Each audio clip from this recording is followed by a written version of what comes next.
खेलत बनवारी ब्रिज में होली खेलत बनवारी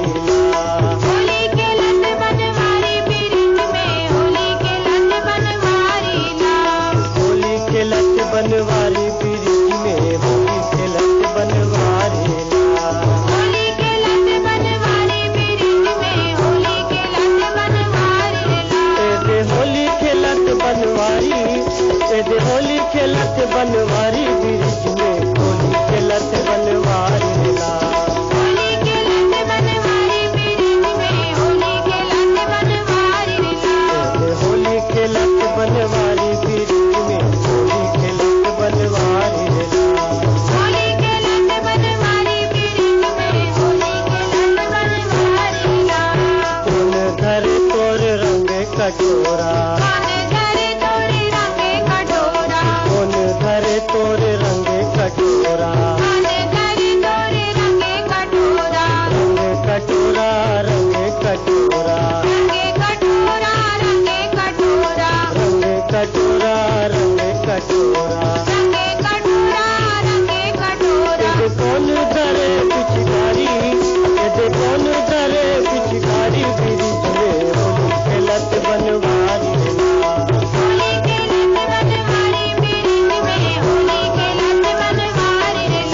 ये होली खेलत बनवारी ब्रिज में होली खेलत बनवारी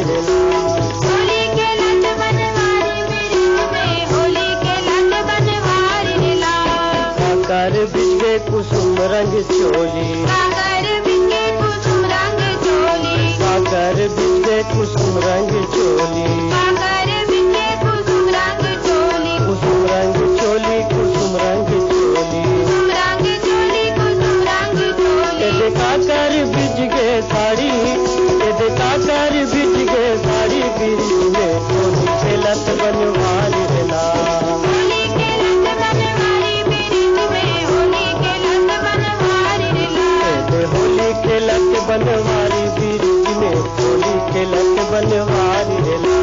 होली खेलत बनवारी ब्रिज में होली खेलत बनवारी गोर बैठे गोपी गुवालिन